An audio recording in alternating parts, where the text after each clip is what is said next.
The Good, the Bad, and the Fugly Part 2, Pretty but Awful. Today on PressB to cancel.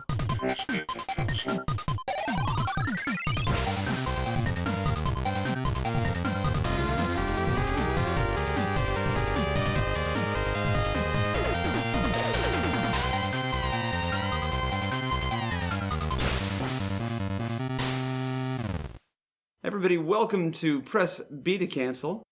This is Guy Prime, joined today with Werewolf, Sick Jake, and Pulse109. Everybody, how we doing? Please say hi. Hi. Hi. Hey, how's it going? Wonderful, thank you. I mean, I asked for you guys to do something, and you did it. That was perfect. Can I have my treats now? Yes, they're in the mail. Okay, thanks.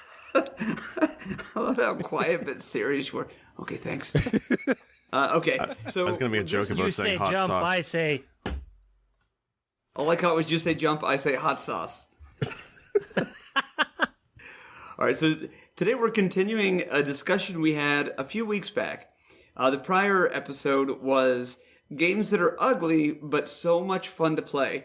Today's the other side of that coin. Today we're going to be discussing Kardashian games, which are games that are beautiful to look at, but don't have really very many other redeeming qualities. And I'm not throwing shade at any famous family. I'm just telling you guys what other people call them. I think previously we had said they were going to be called Travoltas. That one apparently did not trend on the internet. And you're worried about lawsuits. I know, let's go ahead and take out the Kardashian comment. Today we're talking about games that are beautiful, but otherwise have no other redeeming qualities. So, for the sake of time, let's start off with the 8-bit video game platforms, the NES.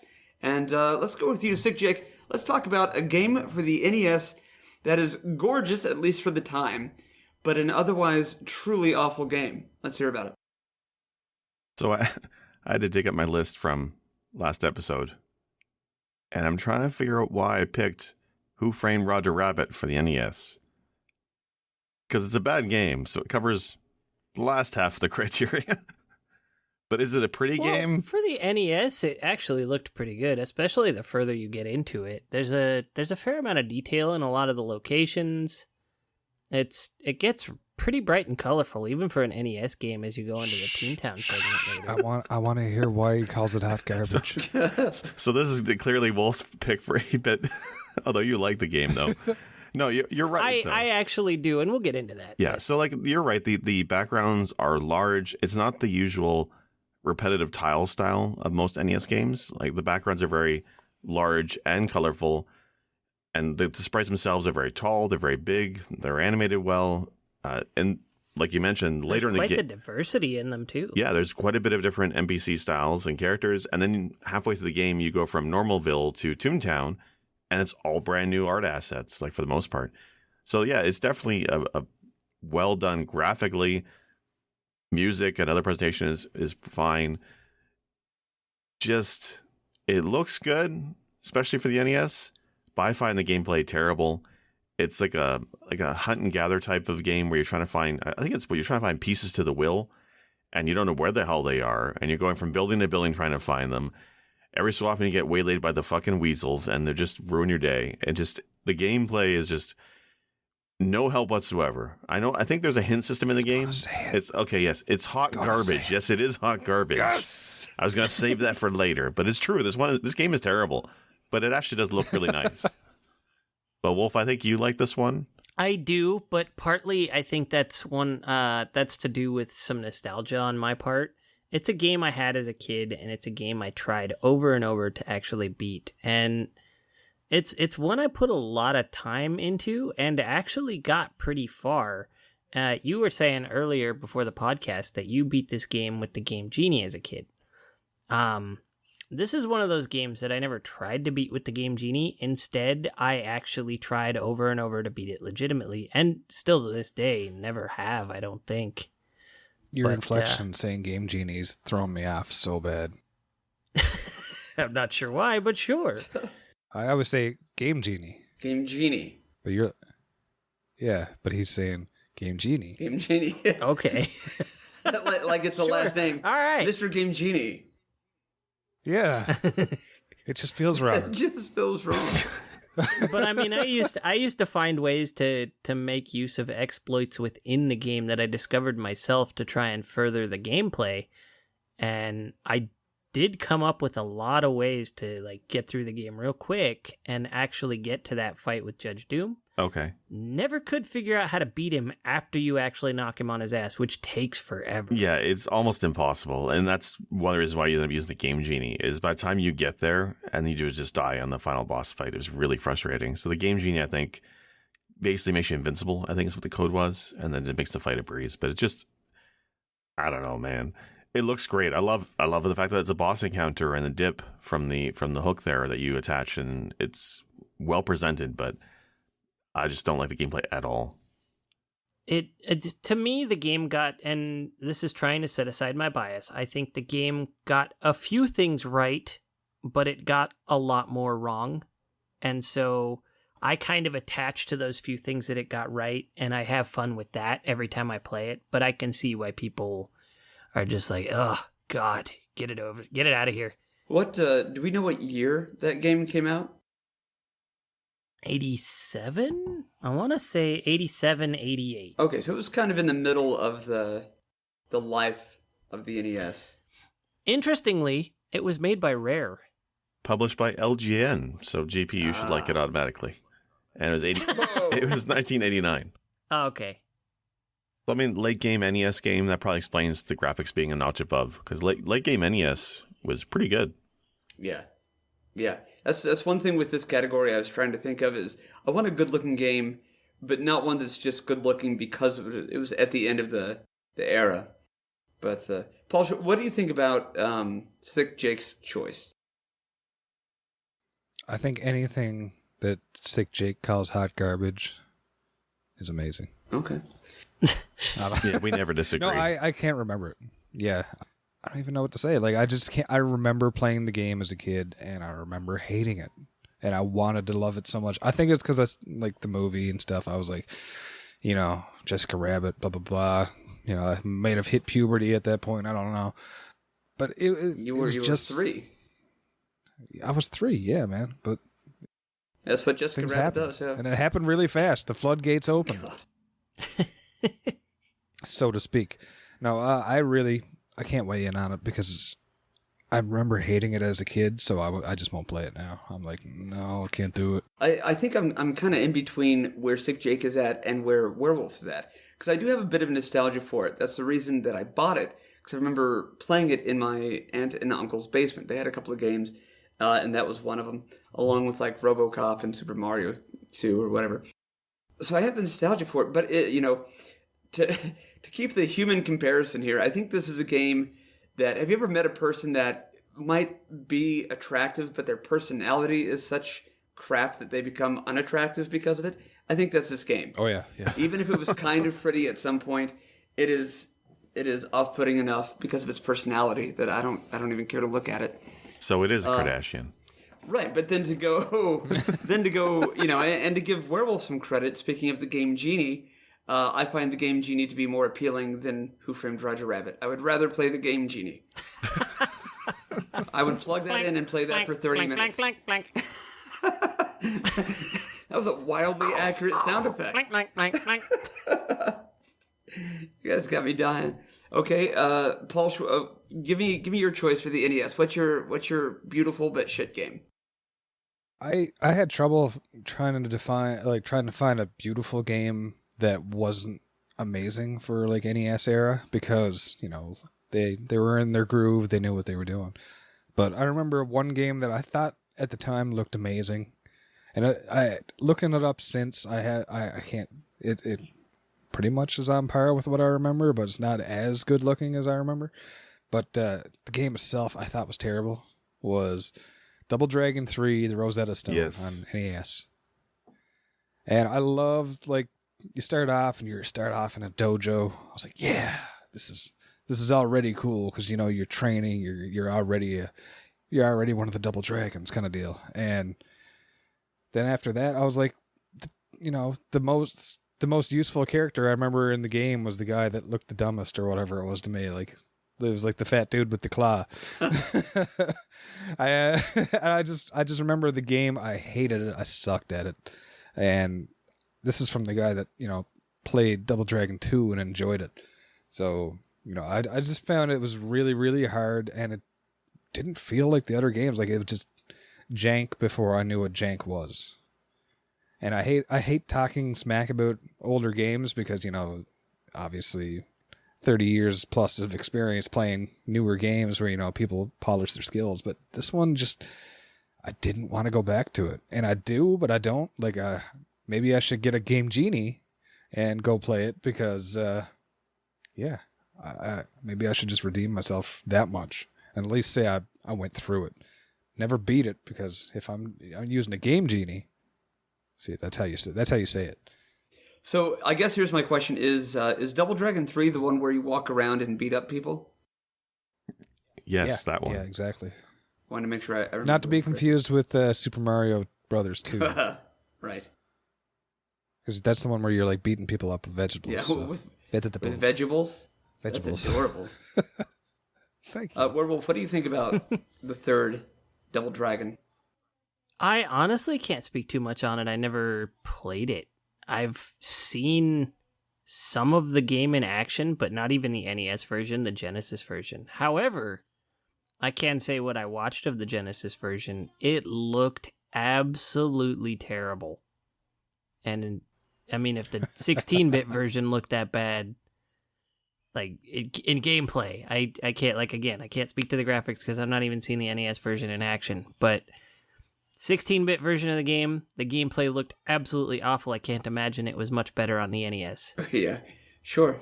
Okay, and then Jake, thoughts on Double Dragon 3?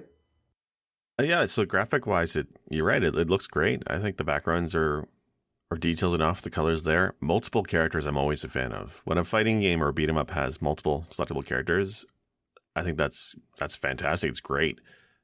It just sucks, like you said, that really only the one is the one you want to use. The other ones are just next to useless, especially the main character is just next to garbage. Gameplay-wise, it's unfairly difficult. Like, this is not even NES hard. This is just unfairly difficult. And if you're not using the claw guy, the game is next to impossible for me to beat anyway. I've never gotten all the way through it. It's a hard-ass game. But it looks good. Thank you. The environments are good. The sprites are great. I think it looks fantastic. I think even the music was good. But the gameplay is just terrible. Yeah. Yeah, looking up some images on Google, it looks really neat. Like, that's some impressive artwork for the NES. See, I think the thing with, like, this is kind of another category with beautiful but crap, where maybe the fault of this game is that there are other games that did it better. Like, it's a category that's kind of beat 'em up, game. Not only do you have the previous iterations of Double Dragon, but you've got games like River City Ransom and other games who just did it better. So even though this may have the graphics for it, the gameplay and things like that for these other games are just better, that it makes that one look like, just stupid. You know what I mean? He was going to say it, but he's not Jake. Warm trash. It's the warm Diet Cola garbage of hot garbage. Yeah. Okay. Trash. We'll go over to you, Werewolf. What do you think for the NES? What do you got for me? I don't have one for the NES. I have one for the Master System because I'm, again, trying to be different like that. I love it. But for me, it's Black Belt, which actually, just for the sake of getting the point across of what the game is like, it's basically wandering around, beat 'em up. You play as a martial artist who's trying to get his girlfriend back or something like that. It began life. It was a licensed game based on Fist of the North Star in Japan. When it came to the US, they didn't have the license anymore, so they changed it into a generic martial arts game. But the gameplay was still the same. The game itself was actually, like, there were like 3 or 4 parallax layers in this game. For an 8-bit game, that's pretty incredible. And there was a fair amount of detail on everything. The colors were vivid, well chosen. When you got to boss fights, the sprites were absolutely massive. It all of a sudden played like a one-on-one fighting game, but you couldn't play 2-player like that. It was just 1 player. And I mean, we're talking the sprites got like 4 or 5 times taller than they were on the general level. And it had some cool ideas, but the gameplay loop is weak. It gets old really fast. And the bosses, for every single boss fight, you have to find a new way to cheese the boss's AI. Trying to do it legitimately will get you a failure every time. I'm watching the one boss fight where the guy is just low kicking the boss to win, and you're right. Is that the dude in the pink? It's like the graffiti stage. The dude in the green? Yeah, that's the first level. Yeah, that guy. Every single boss fight in that game has a different cheese mechanic you have to make use of in order to beat it. And otherwise, like, the game is so pretty, the music is on point. Presentation, I love the game. Gameplay, Yeah, and I think you made a good point, especially considering it was Sega, about the color choices. I think that has always been one of that company's biggest assets, or biggest strengths, is the choice of color and presentation. So that's not too shocking. I don't know the game at all, so I'm not going to weigh in on it. Jake, Paul, do you guys know that one? Yeah, I can talk on this one. Okay, let's hear about it. So, I mean, like Wolf said, the sprites themselves change when you go to boss rooms, which I think is really interesting, right? That you're going from your typical side-scrolling beat 'em up with, your smaller sprites and multiple characters on screen to having larger sprites for the boss battles. And there's a lot of frames of animation in the fights. I'm watching the video now, and the hero's doing like a 1,000-arm punch type thing, and it's pretty detailed. There's definitely some good backgrounds. The parallax is definitely on point. It's something I've seen on Master System, actually. Like, I love the Master System, but when it comes to graphic quality, sometimes it's subpar, depending. I'm always ragging on the Sonic games because of it. But this game looks like it's taking advantage of the hardware for the graphics. Even more impressive, this is a game from 86. Oh, wow. So mid-'80s, yeah. And it looks great, but I'm watching those boss battles, and when you mentioned that you have to be a cheese tactic to win, yeah, you're not kidding. Every single boss fight, the guy who's playing this right now, he's just cheesing it. It's really bad. Well, and some of that I think is just technical limitations. I made it 30 minutes, and there it is. I'm so sorry. Okay, you got waylaid somewhere along the way. I got waylaid. Yeah. All right, so what's yours? Yeah, I've kind of got a tie for two. For the sake of time, I'll just mention them, very briefly talk about them. If you guys want to say something, that's great. And then I will transition us into the 16-bit era. One is a title a lot of people will know, and so a lot of people may not agree with me here. The other one is a little bit more obscure, but Batman Return of the Joker. So to look at it, it kind of looks like it's already a Super Nintendo or a Genesis game. The colors are bright and beautiful, well shaded, well chosen. The animations are good and solid. Compared to the other Batman the video game, or Batman the movie the video game, this one, the characters are much bigger, much faster. They added a bunch of new mechanics and different weapons that Batman can pick up. So by all means, aesthetically, it is captivating. But there's just so much to it that just sucks. From the movement of the characters to the plot that I never really picked up on, but it's a Batman game, doesn't really need to be that much plot. But really, I think I just hate it because they gave Batman a gun. Yeah, that was always a weird design choice, giving him a gun in that game. It always made me wonder, did they have problems with the license in Japan, and it was meant to be a different license over there, and then they changed it to Batman for North America? Yeah, maybe. I don't know, but... And before I get hate mail about this, yes, Batman did have like a rocket gun in the first one, but you didn't have to use it. You could punch, and you had two other weapons. This one, he just has this gun with various pickups that change what the gun does. And so it's kind of necessary to use. So that was my biggest issue with the Batman plot points. Other than that, beautiful game, but I did not like the way it handled, didn't like the way it moved. There's just a lot to it for me to not like. Paul, Werewolf, you guys have any thoughts on Return of the Joker? This is another game I'm unfamiliar with, but looking at the game on YouTube, I'm seeing some, the animation quality is spot on. Mm-hmm. This is wild. Yeah, that's what I'm saying. It almost looks 16-bit. I'm also wondering if it's the sprites are too big for the gameplay to be really good. That tends to be an issue a lot of times, especially with older games. Yeah, the camera angle is so zoomed in.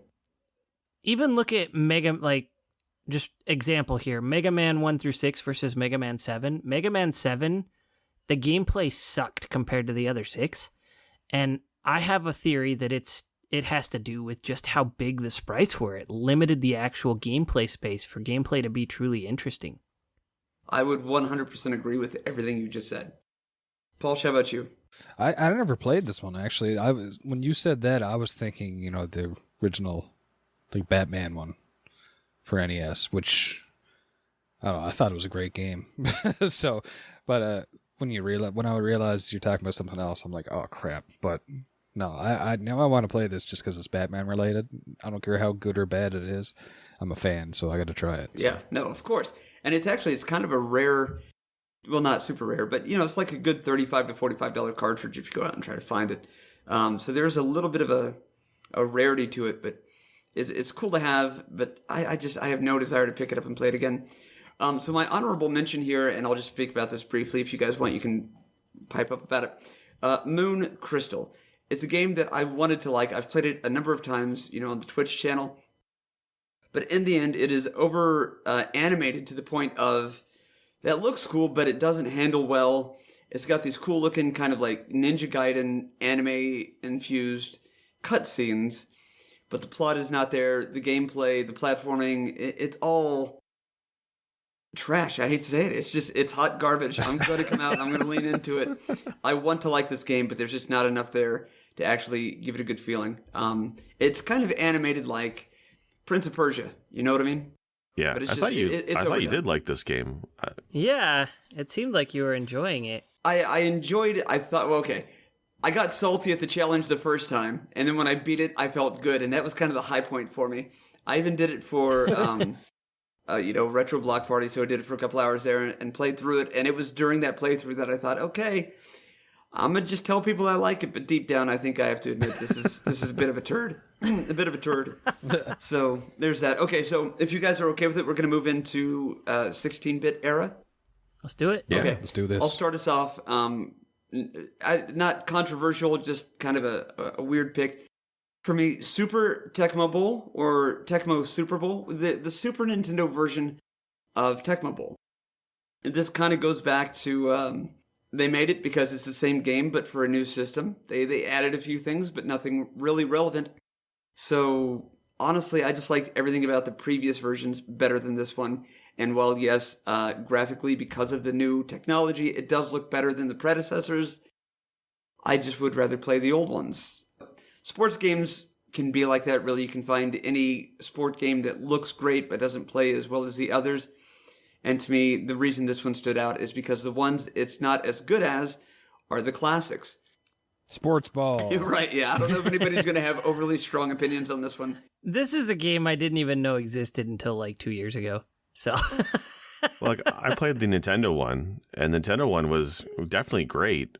But I think after the Tecmo Bowl and the NES, I didn't play a NFL game, I think, until the Genesis. Like, there was that real big void of lack of games that were good for football.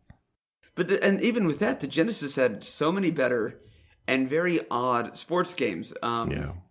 Like Mutant League Football and stuff like that. That was kind of odd. Yes, that was a great title.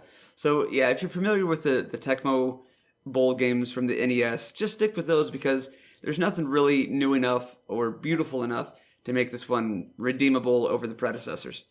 So, Paul, what do you got for the 16-bit?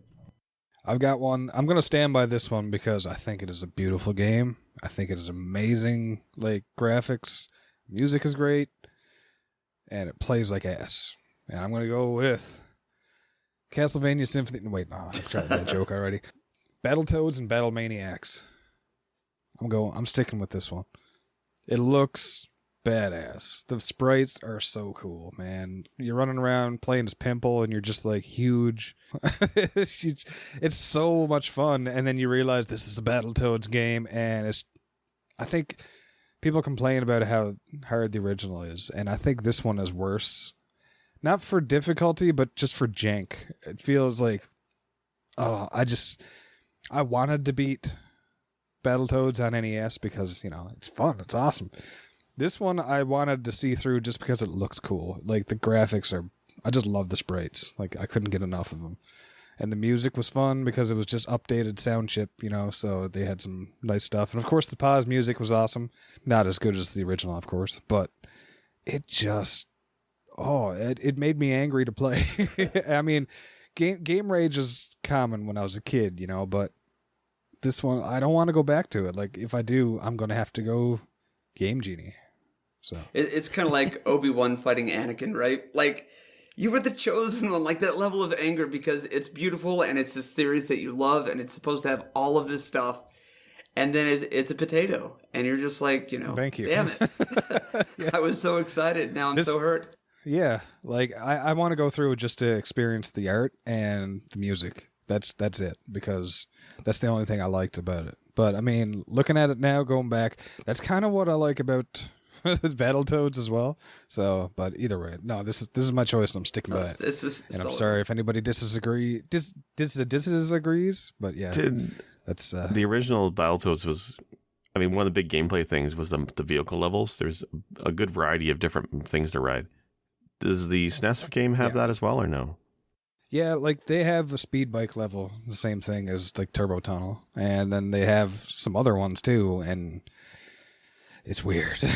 Like, you're riding like these little almost disc-like platforms and stuff. Okay. When you're it's pretty much the same.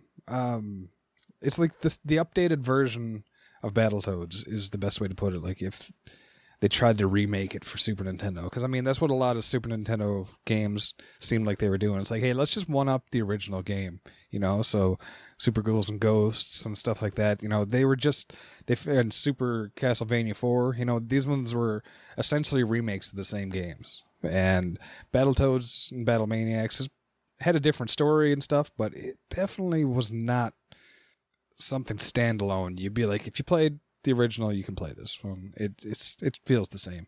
I will give them that, but at the same time, like, they could have updated a lot of the stuff that made it a problem to me as a kid. So it was Anchorman 2. The same jokes, trying to do a few new jokes, but the new jokes just aren't as good. You want them to be the classic, but you don't want them to be a carbon copy. So it's doomed to fail no matter what. Right. Exactly. Wolf, what do you think?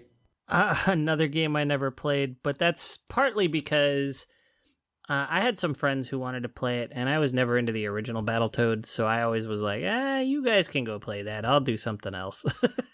I'll go play Earthworm Jim. It's a fine video game product. Don't appreciate your shade. No shade intended. Like, I'll just go play some Mega Man X or something, because no Battletoads for me. Yeah.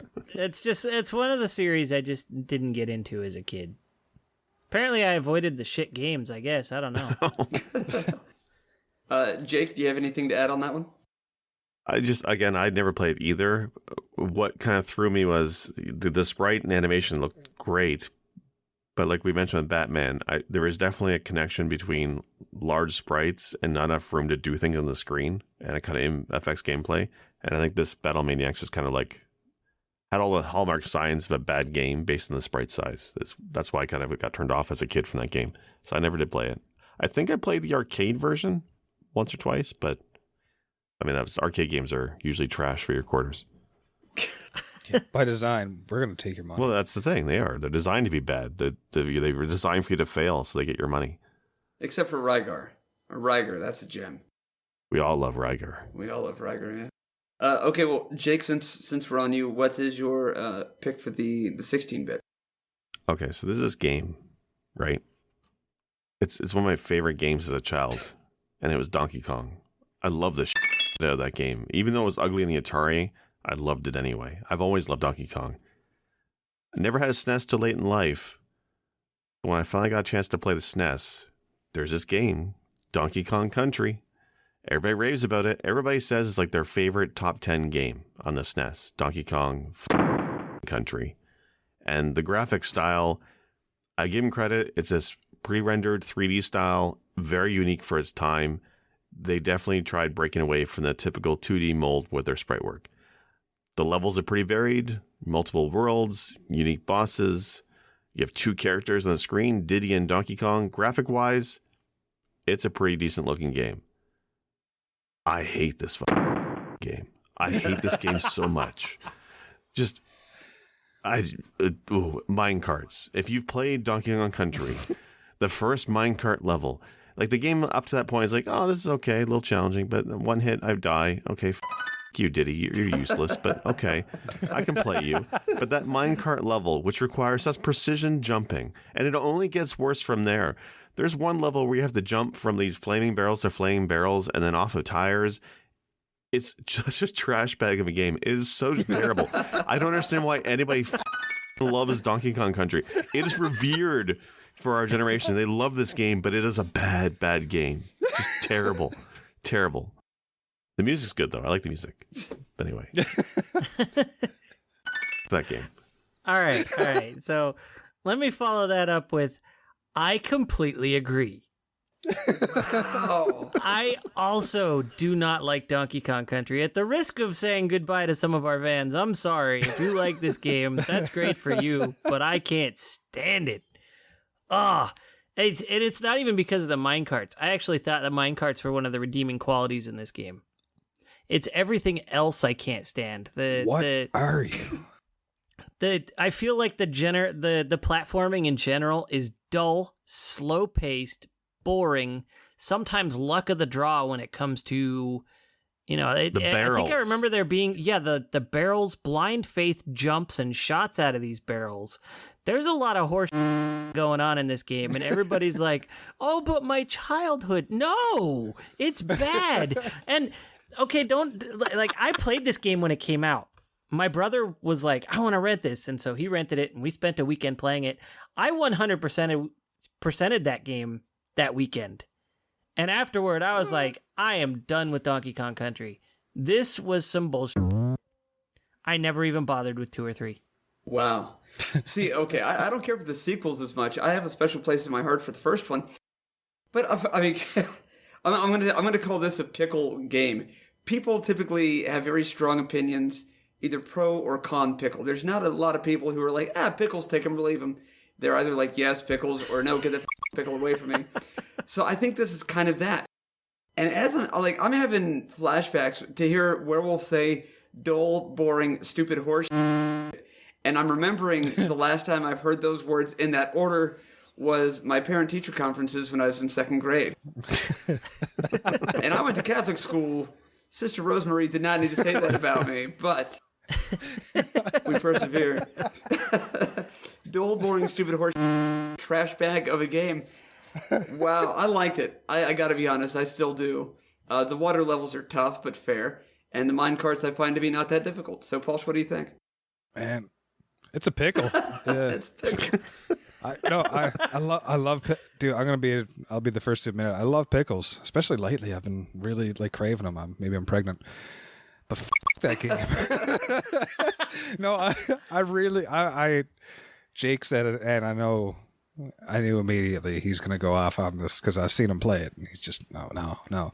But I don't like it. Like, the graphics are awesome. I love it.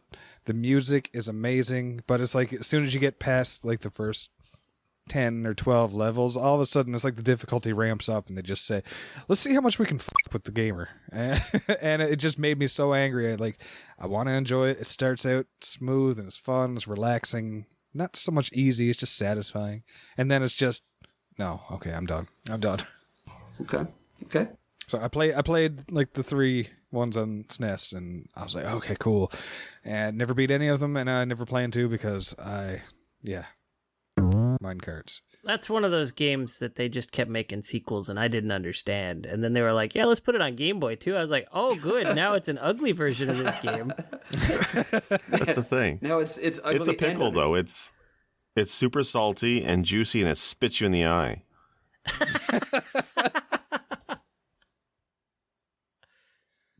Fair. That's fair. Okay. Well, Wolf. But again, I mean, for those who love this game, I can't blame them. It's just, I love some really garbage games and movies myself, so I completely get it. Hold on, though. That is the equivalent of saying, like, Bless their little heart. It's backhanded as f***. Like, so if you like this piece of shit, I can understand why. ... You have bad taste. It's like, yeah. Yeah. Oh, no. I didn't say they're right to think it's good. I just said they're okay to like it, even though I think it sucks. Jake, you were going to add something there. Yeah, just not to waylay the podcast there, but so there was this thing called the Blockbuster Video Game Championships. Mm-hmm. I think they only did the one. And you pick a system. You either played games for the SNES or the Genesis, and you have to go to the store with a time slot, and you'd play, and you compete for points like that, yada, yada. So all the Super Nintendo kids got to play Donkey Kong Country. All the Genesis kids, like me, got to play Judge Dredd. Have you heard of Judge Dredd? No, because it's like a shitty game. So I was jealous at the time, like, oh, look at those kids. They get to play the Donkey Kong Country. Oh, that must be it. Look at that. It looks amazing. They must be having a really great fun. I was jealous of the SNES players back then. If I only knew how bad that game was, I would have embraced Judge Dredd as a badge of fucking honor instead of trashing on it. My chest hurts. Stop it. I will give Nintendo points for this, though. They put that game out, and it was a system seller. Yeah. Like, Oh, yeah. That's what they needed to gain foothold against the Genesis when the Genesis was dominating. So, points for that. They did something right, because apparently the game got, 2 sequels and 3 remakes on the Game Boy or something? Alternate sequels? I don't know what you'd call them, but... Well, and the later reboots that came out on the Wii U and the Switch are actually very solid, hard as but solid platforming games, and you can tell they have links to Donkey Kong Country. But that I've been meaning original, to play those. yeah, Tropical Freeze is a great game. Isn't that also a drink at Taco Bell? If it's not, it should be. Isn't that Baja Blast? Oh, never mind. Yeah, so let's all go play Donkey Kong Baja Blast. Brought to you by Taco Bell. Wolf, what is your 16-bit pick for us? Well, it wasn't my pick, but when I said it earlier, I feel like I just have to mention it real quick again. Mega Man 7 is one of these. Very pretty game. Really not very good. But my actual pick is ActRaiser 2. Yeah. Yep. The game itself, I don't know what they were thinking. With ActRaiser, it was like a very specific kind of gameplay. And somehow it worked, where it melded kind of a low-intensity city builder with a platforming arcade-style game. For whatever reason, the bite sizes these came in, it really worked well. The music was good. The gameplay loop was a lot of fun. And even though, as far as the Sim City part of it went, it kind of just handed you things unless you were just really brain dead. Apparently I was really brain dead because I sucked at that game. Well, I mean, it basically, when you were playing the city builder, just how quickly you progressed to the next section was just how accurately you predicted what was going to happen next and went to address that. But it didn't really punish the player too much to where you'd lose a lot when it would start gaining ground on you. You didn't lose a whole lot of traction, or I can't think of the word at the moment. But you didn't get sent back very far when you were losing. But ActRaiser 2 came along, and they were like, ActRaiser 1 was pretty well received. Let's make a second one that cuts out what half of the gameplay loop is and make it entirely about the platforming part, without any more of the RPG elements that made the first game interesting. And I actually played the second one through its entirety, and it was just, I don't understand why they cut that out. It was absolutely beautiful. The settings, the locations, the artwork, all of it. The music was still on point, but I can't remember any of the music because I played through it once, and I was like, yeah, I'm done with this. I'm never playing it again. Because the focus on just the platformer made the game weaker, in my opinion. Yeah, I don't know. I don't really know this game at all, so I'm going to defer to your opinion and say I could not agree more. Jake, Paul, what do you guys think? Yeah, I mean, the first game was celebrated for its uniqueness, I guess, right? I liked the game. The platforming, though, was never a strong point. It was always the God Sim parts that were appealing to me. And just the fact that you had both together was kind of very unique. There's nothing quite like ActRaiser 1. So how Nintendo or that developer takes the original... It was Enix, Quintet with Enix, I believe. Okay. So how they look at the success of the first one and they yank out the God Sim parts and make it a generic platformer. I don't get the business move behind that at all. The graphics are definitely improved over the first one. I think you're right, it looks very nice. But yeah, the gameplay is terrible. I got a couple levels into it, but the gameplay was just boring. I just didn't like it. It was bland. Yeah, and the God Sim is really what made the first game, because based on advancement in the God Sim segments, your character became more and more powerful in the side-scrolling action segments. So that's where the reward came in the gameplay loop. You did the city building, and then in the platforming sections, you had more health, you were stronger, you got new abilities, things like that. Yeah, what I liked about it initially it was all platformer. I played the first one and I had no patience for the sim because I just, I was a kid who just wanted to play platformers, and I wanted to be like that angel-looking dude that has a sword. That's an awesome premise for a kid that's like, 11, 12 years old. I was like, yeah, man, back then I was like, this is what I want. But just because I didn't like the first one doesn't mean that the second one was better because it didn't have the God Sim thing. That's what I hated about the first one. They got rid of it, and the second one I played it, and I still didn't like it because the platforming, although it looked cool, looked really awesome, and I like the sprites a lot. I really didn't care. It was just, like Jake said, you get a couple levels in, and it was pretty boring. And I didn't want to go back to the God Sim part anyways, but still, I'm with Jake. Very good. Okay. So that's what we got for 16-bit. Do you guys have some 32-bit picks for me? Werewolf, we could start with you if you'd like.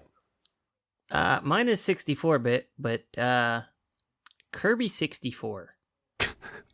Ugh, I just can't with that game. So it looks really pretty. You see like a demo of it somewhere or something. You're like, okay, this is cool. But by the time you reach the end of the first level, you've kind of experienced everything the game has to offer. The game is really, really slow, and I'm used to Kirby games being fast. It's this cute, cuddly little thing, but it's still quick gameplay. You gotta be quick on your reactions, move quick, smack things, shoot things, jump out of the way, whatever it is you gotta do. It's all pretty fast gameplay, even if it is somewhat simplistic. In Kirby 64, they drop the speed of the gameplay down to 25% of what Kirby usually was, and that's the fastest it gets. I think I played 3 worlds of it, and I was so bored that I never went back, and that was a game I was just disappointed that I even purchased. Yeah, I'm kind of that way with most Kirby games. I gotta admit, my favorite Kirby game is Smash Brothers. Yeah. Agreed. Yeah, tell me about it, 6-8. Keep going. It sounded like I interrupted you. No, it's okay. I'm married.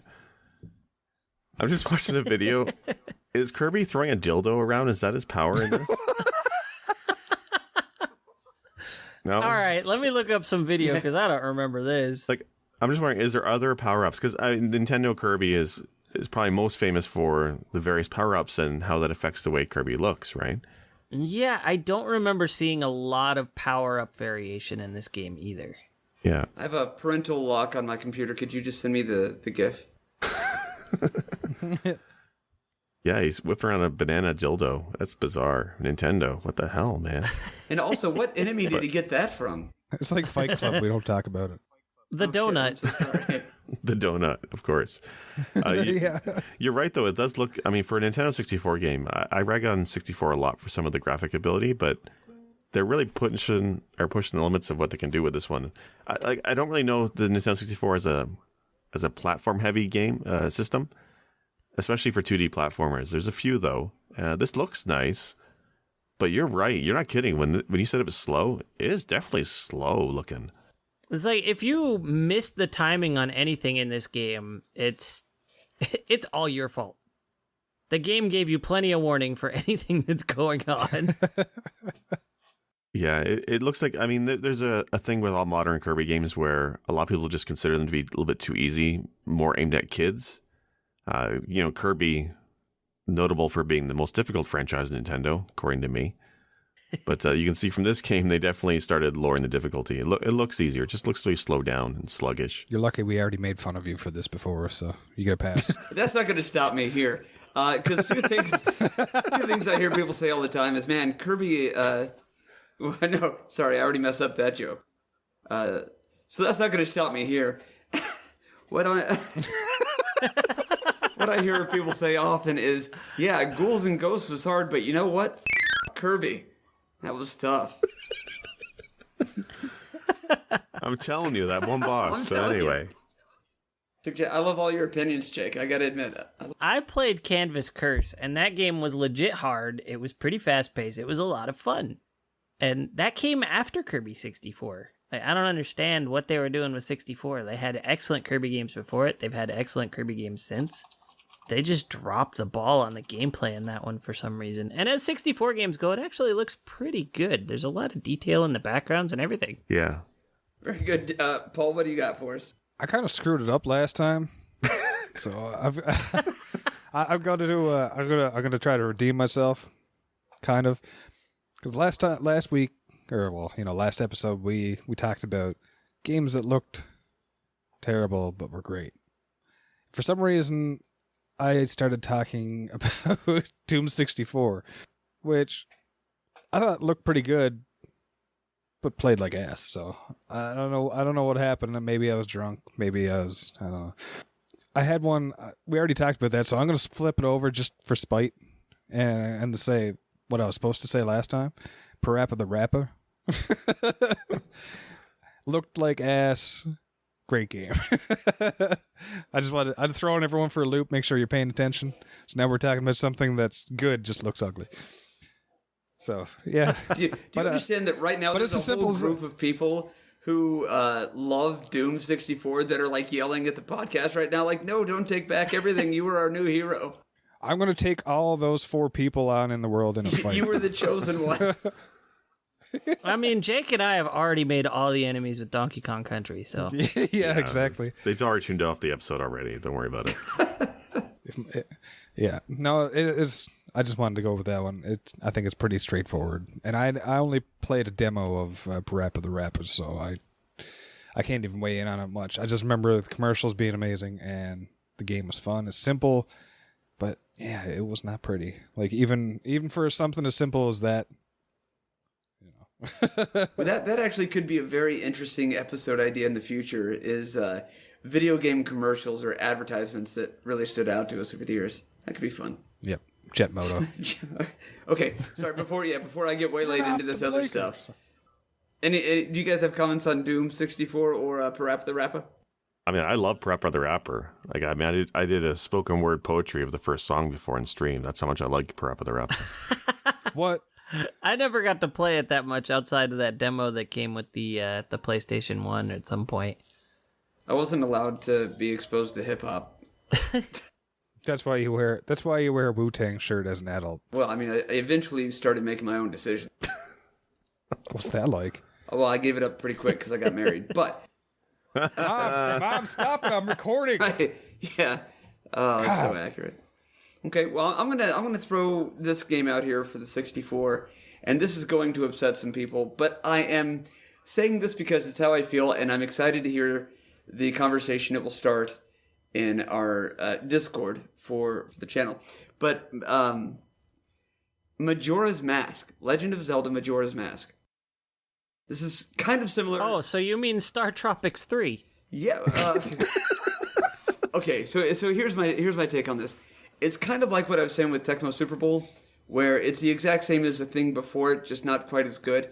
It's the exact same layout and all that stuff as Ocarina, but Ocarina fired on all cylinders, whereas this was just another less important and less interesting story, and one that turns out doesn't matter at all because of the time travel aspect. Long story short, I haven't really played it. I've tried to watch other people play it. I have a cousin who loves this game, and we used to room together. We used to share an apartment, and he had the most uncomfortable couch, but I would continuously take naps on this couch trying to watch him play Majora's Mask. And he's a very capable game player, but there was something about Majora's Mask that was very dull to me, and every bit of it that I've seen was just like, why is this not Ocarina? Can we just play Ocarina? And so Majora's Mask for me, yeah, it looks great, just like Ocarina, but I can't think of any other reason to play it other than I want to play something that looks like Ocarina but is not Ocarina.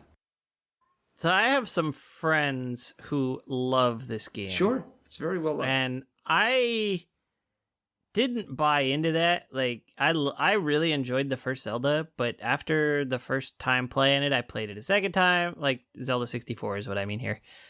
I played it a second time, still really enjoyed it, and I was kind of done with it. I was like, all right, I had my fill. That was a lot of fun. And then Majora's Mask came out, and everybody was like, yeah, Majora's Mask. And I was like, all right, I'll play something else. I'm on PlayStation RPGs at this point. And then I watched some friends play it at their place, and I was like, what the hell is happening? I didn't understand, so I borrowed it. Because they were like, oh, you have to play it, you have to play it. This is after they'd already beaten it. So they lent it to me, and I tried sitting down and playing it for about 2-3 hours. And in that 2 or 3 hours, I got absolutely not a single thing done.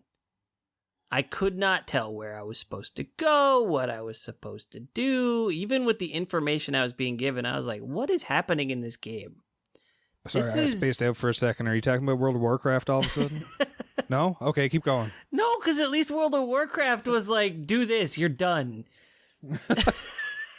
Maybe when you had Quest Helper, God. And then I was just, I couldn't keep playing it. I was like, here, you can have this back. I'm done with this. I'm never going to play this.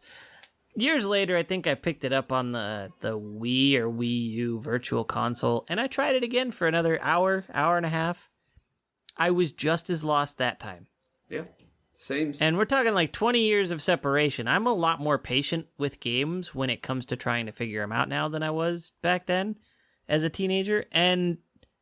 But I'm also a lot less patient with games that are stupid. Yeah. So I didn't give it as much time. I didn't get it. And then I was watching Jake stream it a while back, like early this year, sometime late last year. I don't remember. And this was it was late last year, early this year, because I had just finished Star Tropics. And Star Tropics has this tendency to just troll the player over and over and over. And I was watching Jake play Majora's Mask, and I was like, this game is just trolling you left and right. This is just Star Tropics 3. They just put it in Zelda skin. That's it.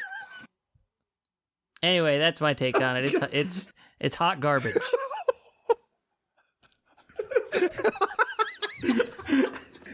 No, you're not wrong. It is. So I was trying to do like a top 50 game challenge when I first started streaming. I took the top 10 of every system that were like highest selling and shit like that. And Majora's Mask is up there. It sold a bunch of systems. People love that game. I want to say it had a graphics expanding pack bundled with it. I think that was the game that had that, or took advantage of it. Yeah. I think I bought it. Remember that? Yeah. So, and there's only like 2 games on the N64 that took advantage of that. It was Donkey Kong 64 and Majora's Mask. And South Park made use of it too. Oh, how could I forget the N64 classic of South Park? I bought that stupid thing for South Park. I pity. But no, it looks great. I mean, Ocarina of Time looked great, but Majora's Mask kind of upped it to the next level with the boss designs and the various characters you could turn into. Weirdly dark, though, when you first put on that first Deku mask and Link screams. Yeah. A bit dark for a Nintendo game. But it looks good, but yeah. But yeah, I hate that game. I love the movie Groundhog Day. I don't want to play the game version of it, and that's what this is. I don't understand why when I kill the boss, time loops and I have to go back and kill it again. And you do it like several times if you don't manage your time correctly. Like, it's a game that, I've said this before, games that don't respect the player's time drive me nuts. I love long games as long as what I'm doing there is like constructive in some way.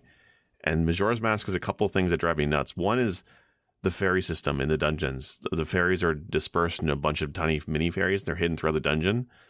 To take the time to find all them is mind numbing. It's just not worth it. And then on the other side, you have the bean thing for growing the plants you can ride, which you need to do to progress in certain areas. You can only carry like a bottle's worth of water to water the beans. So if you want to plant a bean and they're everywhere, you're constantly going back and forth to get water. It's just a time sink in the worst possible way. That game is bad. It took me forever. I mean, there is a song you can learn that will slow down the flow of time. It makes it tolerable. But when I was doing the game challenge, Majora's Mask is the last one I ended at because it broke me. I couldn't turn the stream on again because I knew I had to play Majora's Mask, and there was literally thousands of games out there I'd rather play more. Yes. I went back to R-Type over Majora's Mask, and I hate R-Type. I like it, but I also hate it. Majora's Mask is terrible, and it sucks because I love Ocarina of Time. It's one of my favorite Zelda games. It still holds up today. Majora's Mask, as pretty as it is, it's such a bad game. But it's weird because you're right, people love that game. Well, and I almost wonder if it's not out of some sort of misplaced like sense of obligation, like a fanboyism. But I love everything you said, Sick Jake, because it makes me feel like this was a good choice. But also, I'll say this. Everything you were saying makes me think this is a video game geared toward trying to prepare children for adulthood. Everything's repetitive.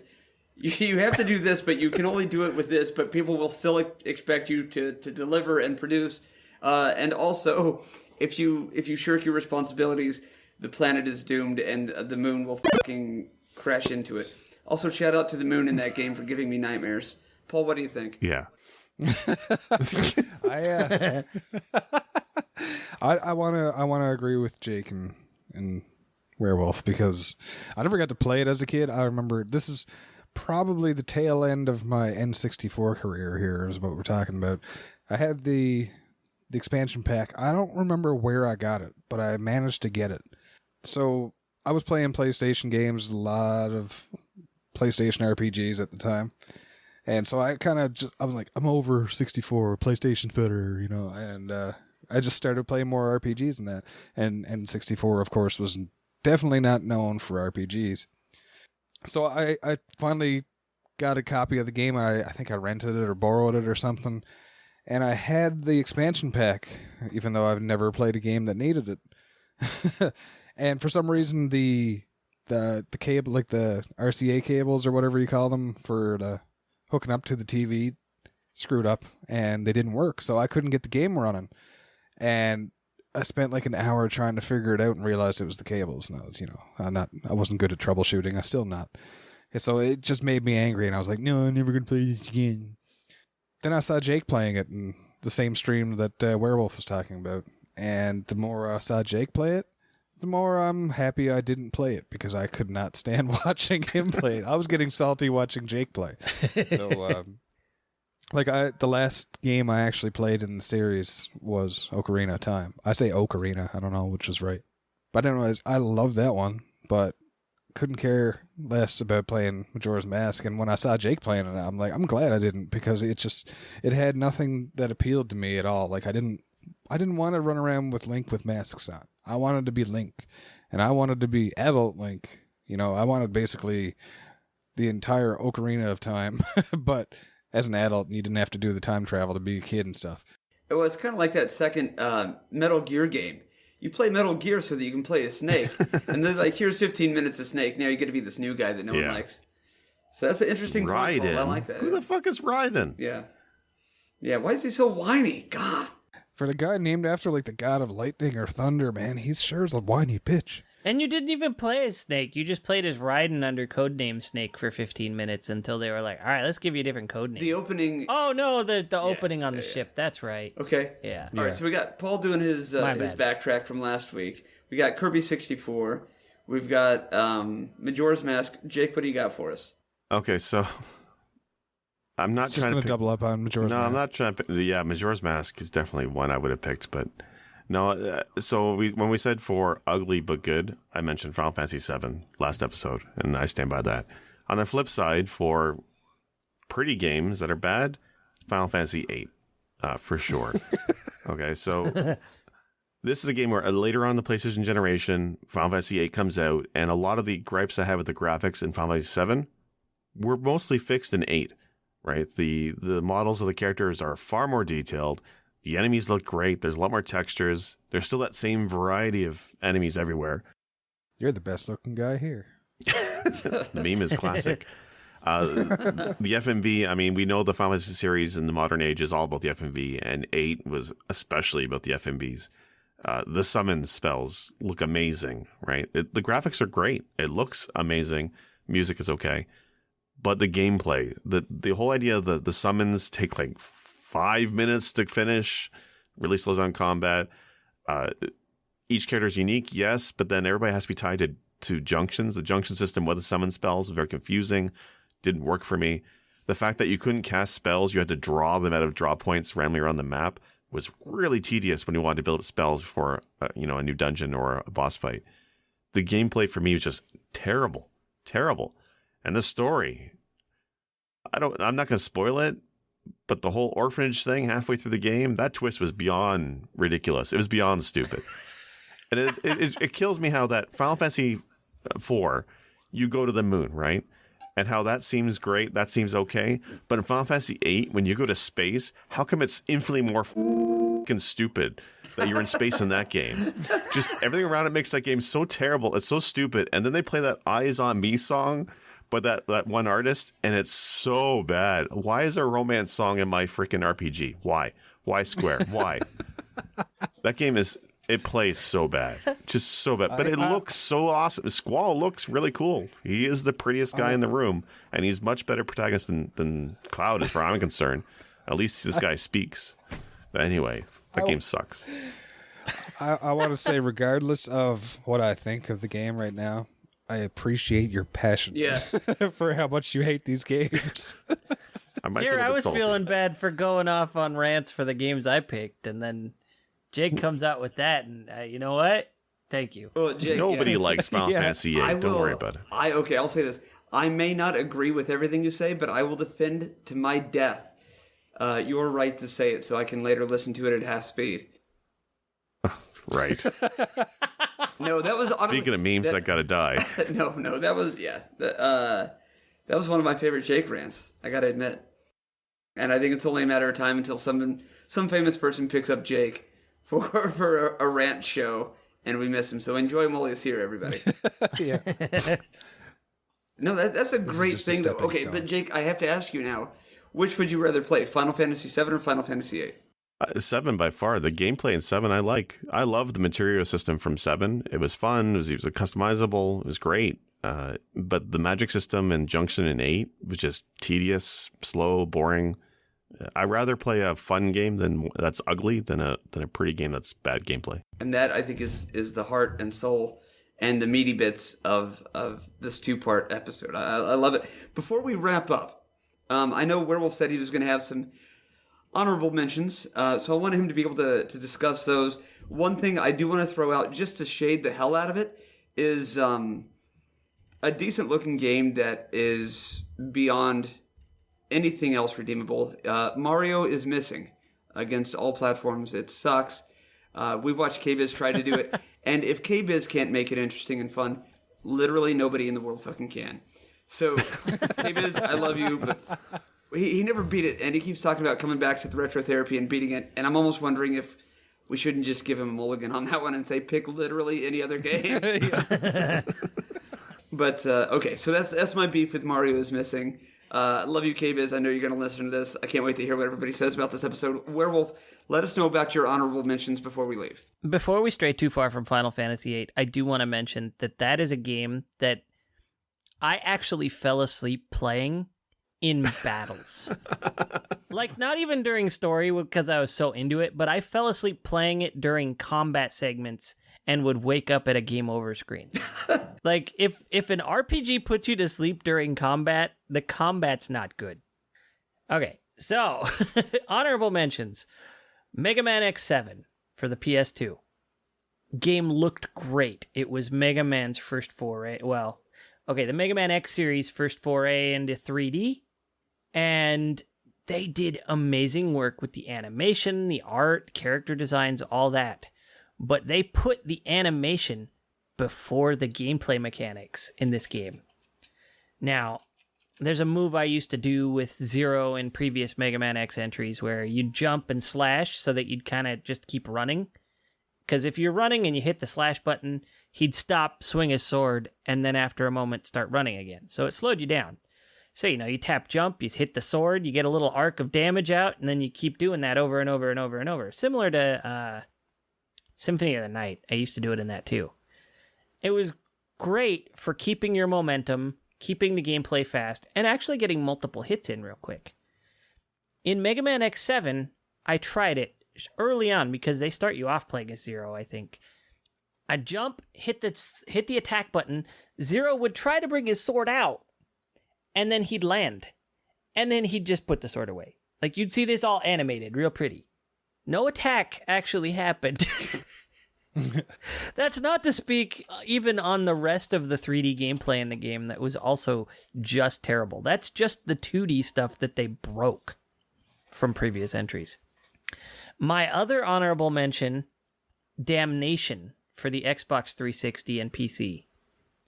This was a steampunk-themed game, Old West style steampunk. Really cool idea. Like, even the settings were cool. Like, just the theming of the game in general. You're playing as this guy. It's the concept behind the game was vertical shooter. So it's like third-person over-the-shoulder shooter, but with a lot more verticality than they generally tend to have. And one of the big things on this is he's precognitive, so you can like sense enemies around corners, through walls, things like that. They make this big deal about how he's able to do that. And as you get further into the game, that starts to really falter. I remember one point where before I stepped through a doorway, I was like, okay, I'm going to use this because this next room looks like it's probably going to be full of enemies. So I use the ability, no enemies in sight. I'm like, all right, cool. I go through the door. All of a sudden, 20 enemies spawn out of nowhere, and I'm instantly killed. Because I was not prepared for it, because I used an ability that's supposed to tell you about these guys, and it didn't. So, major gameplay mechanics were broken by the game design. Game are we talking about? I was too busy trying to Damnation. think of something witty. Okay. And I fell asleep fighting on Final Fantasy VIII, so I'm sorry. Damnation, yeah, I mean, that's... Sometimes the game title just fits the overall playability of the game. And I love what you were saying about Mega Man X7. That franchise kind of fell off for me, too. So to hear somebody actually be able to articulate what's wrong with those games, as opposed to my idiot self, who's just like, man, I just... just... To its credit, X8 was better than X7, but all of them are better than X6. Let's put it that way. I like it. I gotta say, I love these kind of episodes where we have discussions about opinionated stuff as opposed to like, here's a factoid. I love those episodes also, but I love when we can all have various opinions, or maybe two or three of us agree with everybody but Sick Jake. And it's always fun for me. I think we got a lot of agreement today with Jake, though. So. Well, yeah, it's hard to argue with him when he's that passionate. Like, I love Donkey Kong Country to death, but now I'm starting to second guess it. And that's been our episode. Everybody, thank you for joining us for PressB to cancel. I know. Any final thoughts? Sick Jake, we'll start with you. I think I've said enough. Okay. Well, Paul 109, how about yourself? Any final thoughts? Man, if I haven't said it, I think Jake has. That's a good point. Okay, and then Werewolf? I am pretty much in agreement with Jake on everything this episode. All his hot garbage is spot on. The hottest Even of the minecarts? Ooh. Oh, well, I mean, maybe not specifically, but overall. The general idea was there, yeah. Sure, okay. And Donkey Kong Country is Donkey Kong Country, so. Donkey Punch Country. Like the first minecart level, you spend an hour on it, all your lives, all your continues, again and again, and then after you beat it, to cancel. you find out there's a fucking shortcut in the first 3 seconds, and you could have skipped all that pain and anguish. Why, Rare? Why? No, that's a good point. I probably could have tested out of middle school. They did a make lot Roger before. Rabbit. That's true, Roger Rabbit. Okay. I'm really tempted on cutting all this out Yeah. after. This is PressB to cancel, see? No, I tell you what. Well, we didn't do this at the top of the episode, so let's give everybody an idea of where they can find us. Let's start with you, Paul. You can find me here. This is my main thing. Otherwise, I don't exist outside the podcast, and I'm just a spirit. Actually, no, I stream every now and then on Twitch, but you can usually find me in Werewolves or the Retro Therapies chats, because that's where I hang out and try to be cool. Pulse 109. Okay, perfect. Wonderful. Werewolf, how about you? I can be found on Twitch and Twitter at WAREWULFF. Very, very cool. And Sick Jake, where can we find you? Hi, I'm Sick Jake. You can find me on Twitch and Twitter at Sick Jake, no K and Sick. And my upcoming Netflix special, The World is a Trash Bag and We're All Hot Garbage. Available soon. I love it. I love it. Okay, and yeah, I'm Guy Prime for the Retro Therapy. You can find me obviously here on Twitch under the Retro Therapy, Twitter, Instagram, all those places as well. And if anybody needs my Netflix password, just let me know so we can all watch Sick Jake. Okay, guys, again, thank you for your time and your opinions and your passion. Can't wait to chat with you again. Until next time, this has been PressB to Cancel. Star Topic 3.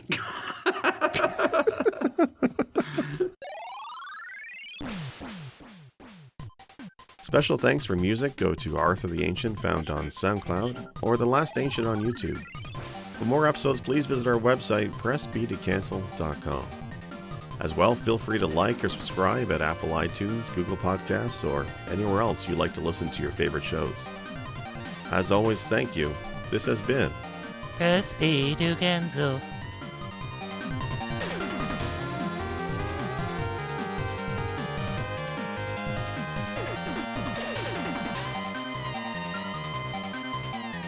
PressB to